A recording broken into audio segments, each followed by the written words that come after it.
Selamat siang pemirsa, kembali dengan saya Salsabila yang akan menemani Anda selama 15 menit ke depan. Pemirsa, reformasi merupakan proses pembentukan kembali suatu tatanan kehidupan yang lama diganti dengan tatanan yang baru.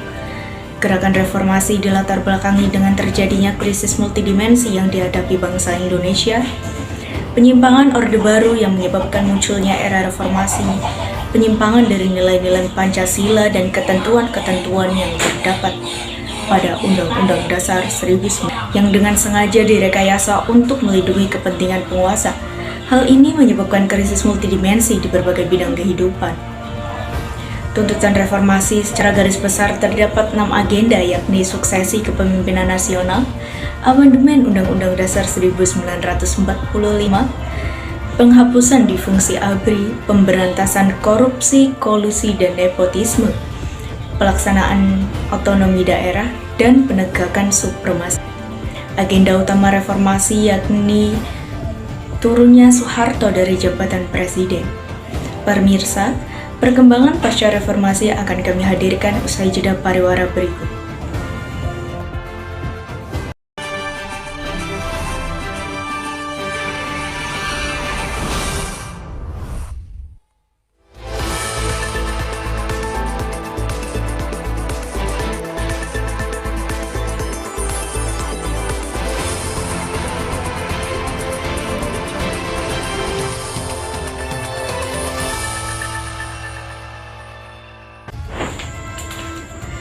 Pemirsa, perkembangan pasca reformasi kami hadirkan untuk Anda. Setelah pengunduran diri Presiden Soeharto, Indonesia telah mengalami 5 kali pergantian pemimpin. Burhanuddin Yusuf Habibie menggantikan Soeharto yang mengundurkan diri dari jabatan presiden pada tanggal 21 Mei 1998. Burhanuddin Yusuf Habibie merupakan Presiden Republik Indonesia yang ketiga. Sehari setelah dilantik, pada 2 Mei 1998, Presiden B.J. Habibie telah berhasil membentuk kabinet yang diberi nama Kabinet Reformasi Pembangunan. Kabinet Reformasi Pembangunan terdiri dari berbagai kekuatan elemen politik dalam masyarakat, seperti dari ABRI, partai politik, unsur daerah, golongan intelektual, dari perguruan tinggi, dan lembaga swadaya masyarakat. Reformasi pada bidang politik yang telah dilakukan adalah dengan memberikan kebebasan kepada seluruh masyarakat untuk membuat partai politik dan juga rencana pemilu untuk menghasilkan lembaga tinggi negara. Selanjutnya, pelaksanaan referendum Timor Timur. Pada tanggal 5 Mei 1999, Indonesia dan Portugal telah menandatangani paket otonomi bagi masyarakat Timor Timur yang membuka jalan sekitar 800.000 masyarakat Timor Timur untuk menentukan masa depan mereka. Jajak pendapat dilakukan pada tanggal 31 Agustus 1999. Sekretaris Jenderal Persatuan Bangsa-Bangsa Kofi Annan mengumumkan hasil jajak tersebut 4 hari lebih cepat dari seharusnya. Dalam sidang keamanan Dewan Persatuan Bangsa-Bangsa, Kofi Annan mengumumkan 78% masyarakat menolak tawaran paket tersebut.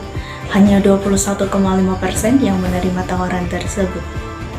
Majelis Permusyawaratan Rakyat kemudian mengesahkan hasil jajak tersebut pada tanggal 19 Oktober 1999. Pada tanggal 20 Mei 2002, Timor Timur secara resmi merdeka dengan nama Republik Demokratik Timor Leste. Sidang Umum Majelis Permusyawaratan Rakyat pada tanggal 20 Oktober 1999 berhasil memilih dan menetapkan Kiai Haji Abdurrahman Wahid sebagai Presiden Republik Indonesia menggantikan Presiden Burhanuddin Yusuf Habibie. Presiden Kiai Haji Abdurrahman Wahid didampingi Wakil Presiden Megawati Soekarno Putri membentuk kabinet yang bernama Kabinet Persatuan Nasional. Kabinet tersebut diumumkan pada tanggal 28 Oktober 1999. Dalam sidang istimewa pada tanggal 23 Juli 2001, Majelis Permusyawaratan Rakyat mengangkat Megawati Soekarno Putri sebagai Presiden Republik Indonesia menggantikan Abdurrahman Wahid. Presiden Megawati Soekarno Putri dan Wakil Presiden Hamzah Has mengawali tugasnya sebagai Presiden kelima Republik Indonesia dengan membentuk Kabinet Gotong Royong.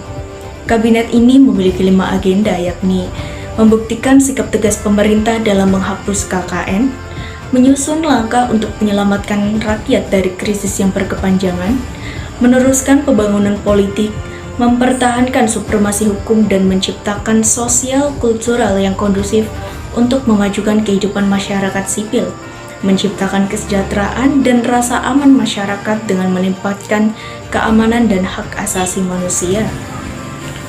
Selanjutnya, upaya pemberantasan KKN yang dilakukan adalah pengeluaran produk hukum tentang tipikor, diikuti dengan dikeluarkannya berbagai produk hukum lain, diantaranya Undang-Undang Nomor 30 Tahun 2002 tentang pembentukan Komisi Pemberantasan Korupsi.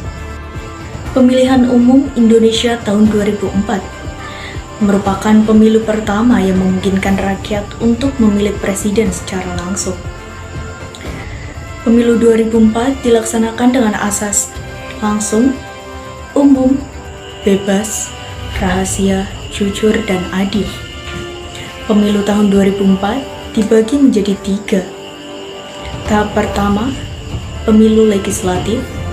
Tahap kedua, pemilu presiden putaran pertama.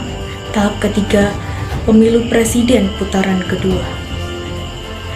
Berdasarkan hasil perolehan suara pada pemilu putaran kedua yang diselenggarakan pada tanggal 20 September 2004, dimenangkan oleh pasangan Haji Susilo Bambang Yudhoyono dan Dr. Andes Yusuf Kalla untuk masa jabatan 2004 sampai dengan 2009. Terpilihnya pasangan Susilo Bambang Yudhoyono dan Yusuf Kalla menjadi presiden dan wakil presiden diikuti dengan berbagai aksi protes dari mahasiswa, diantaranya aksi yang dilakukan oleh mahasiswa Universitas Udayana Denpasar, Bali, yang meminta agar presiden terpilih segera merealisasikan janji-janji mereka selama kampanye.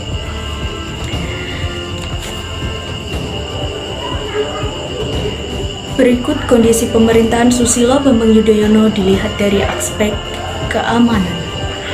Selain berupaya menjaga kedaulatan wilayah dari ancaman luar, upaya internal yang dilakukan untuk menjaga kedaulatan wilayah adalah mencegah disintegrasi di wilayah konflik.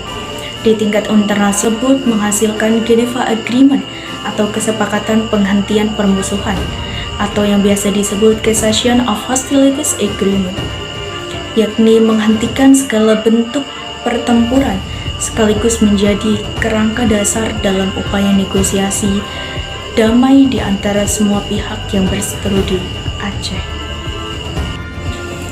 Selanjutnya, Joko Widodo memulai masa kepresidenannya dengan membentuk kabinet yang disebut Kabinet Kerja.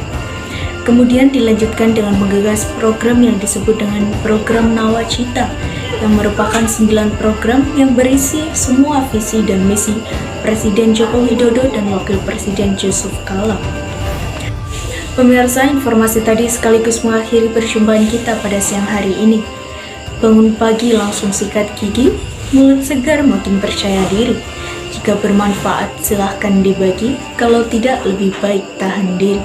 Saya Salsabila beserta jajaran kru yang bertugas pamit undur diri. Selamat siang dan sampai jumpa.